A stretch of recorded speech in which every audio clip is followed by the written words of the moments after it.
What's up, guys? Back again to do another video. A lot of news to talk about regarding the Broncos, obviously with free agency starting, draft process starting.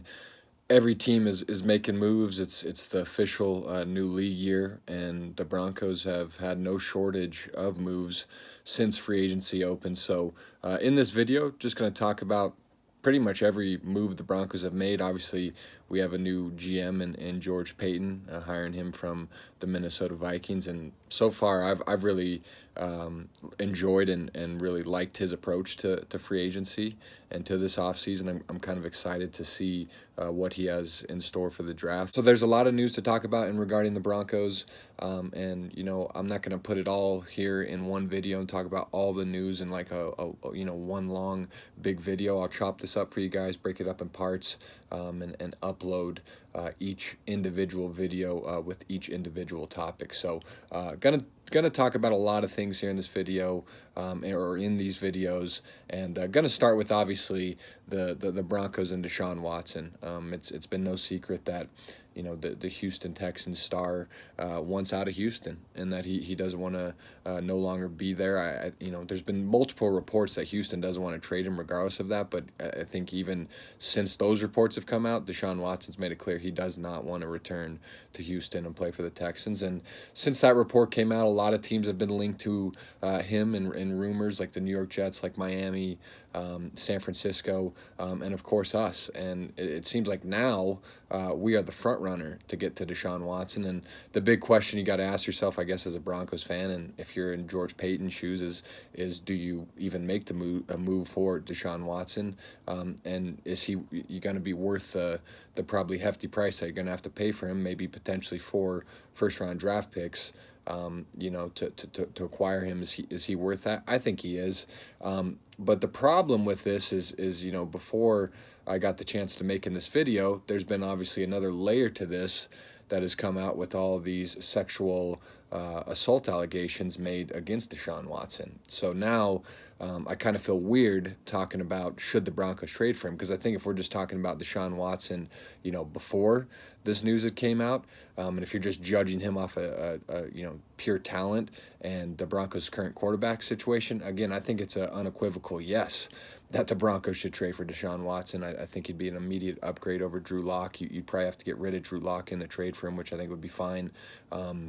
And I think he's only 25 years old. To get a potential franchise quarterback at 25 years old, that opportunity doesn't come around often. So you got to capitalize on a rare opportunity like that. And George Paton has, said as much. I think he said this like around when he was hired. This was a quote, I think, from ESPN. He said, "The quarterback is the most important position in sports. If you don't have stability at quarterback, you're going to have a hard time sustaining winning." I think we all want the franchise quarterback, and that's the number one goal, is trying to draft and develop or acquire one any way that you can. So again, George Paton seems to be pretty open to getting a quarterback, regardless of how Broncos fans feel about Drew Lock or John Elway might feel about Drew Lock. Paton seems to be open to adding competition to that spot, which I think is phenomenal. And obviously, with the opportunity that's at place to get Deshaun Watson, I'm sure he's made the calls to Houston, and I'm sure Paton has looked into that and has done his due diligence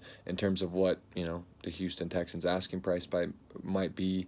And again, there's a ton of reports now as this process has gone on that it's pretty clear that Deshaun Watson's pretty open to playing in Denver, and that the Broncos are open to acquiring him. NFL Network's James Palmer said he believes that the Broncos are totally in on the Watson sweepstakes. And I believe George Paton had talked to him and said that he believes Drew Lock has all the traits to be a franchise quarterback, but doesn't like the inconsistencies he's shown, but is really hoping that he shows a jump in his 3rd season. However, George Paton still wants to bring in competition for Lock, whether it be in free agency with a veteran, and again, will be involved in the Watson sweepstakes. And then the Houston Chronicle's John McClain, who's been known for his coverage of the Texans. He's been like an NFL reporter, I think, for 45 years.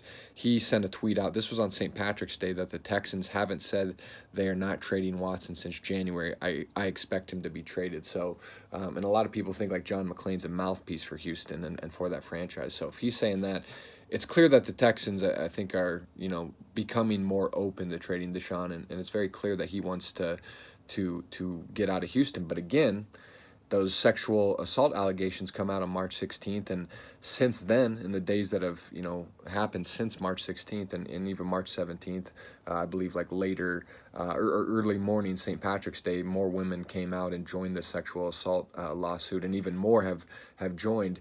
It just kind of changes the situation now, because if you're the Broncos, do you really want to add Deshaun Watson if he's potentially suspended from the league? I mean, this situation doesn't look good, and as time has progressed, it's looked worse, at least in my opinion.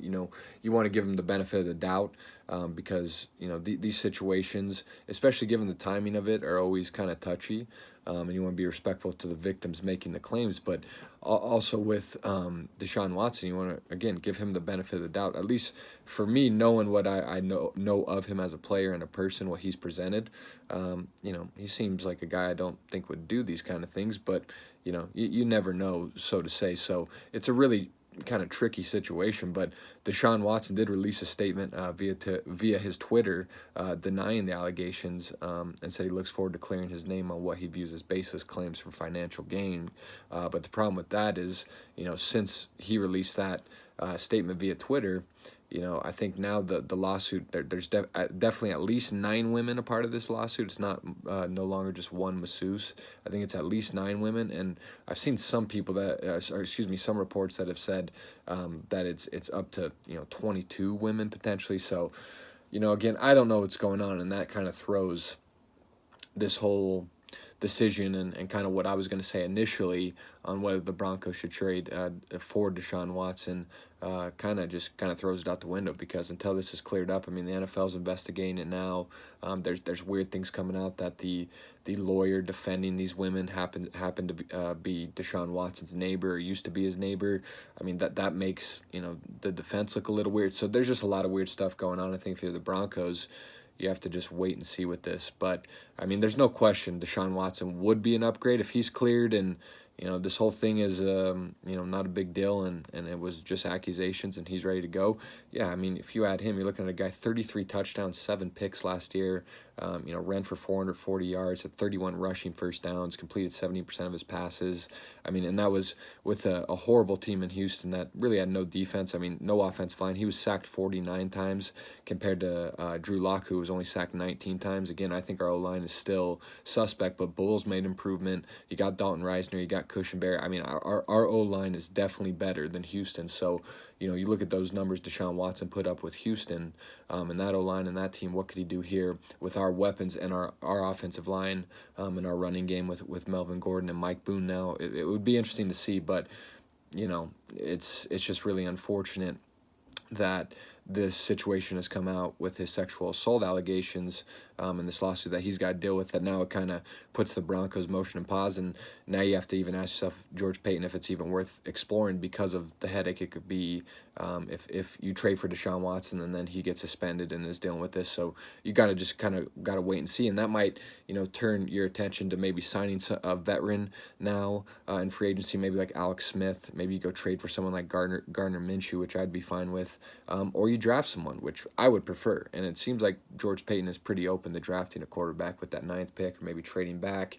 Who knows? But it's a weird situation. But before the sexual assault allegation, I would say a resounding yes. I'm sorry, I just don't believe in Drew Lock, and I think Deshaun Watson's a massive upgrade over him. I mean, Drew Lock last year, 16 touchdowns, 15 interceptions, 2,933 yards, 57% completions, 48.9 QB rating. I mean, he had 44 carries for 160 yards. I mean, Deshaun Watson to me is just so much better, and I've never been a believer in Drew Lock since we drafted him. You can go back and watch my videos. I think he's a poor man's Jay Cutler. So I don't know why you wouldn't think Deshaun Watson's a better version of that, especially at 25 years old. To get a franchise quarterback at 25 years old is huge, and with our young weapons like Judy and Sutton and Noah Fant, and again with a offensive line that is 30 sacks better, it'd be interesting to see what Watson can do. But this sexual assault allegation is something that has to get fixed up first. So what do you guys think? Do you think the Broncos should trade for Deshaun Watson? Do you think he'd be a upgrade over Drew Lock? I hope you would say yes to that question. And how do you kind of view this situation now with the sexual assault allegations and lawsuit that is now pending and at Deshaun Watson's feet to deal with. So would love to hear from you guys. And again, I think it's a resounding yes that George Paton should go pursue this if Deshaun Watson clears this lawsuit. But man, this lawsuit changes this whole discussion and kind of view on whether the Broncos should make this move for him, and also probably changes their strategy on how they approach the quarterback position going into this 2021-2022 season.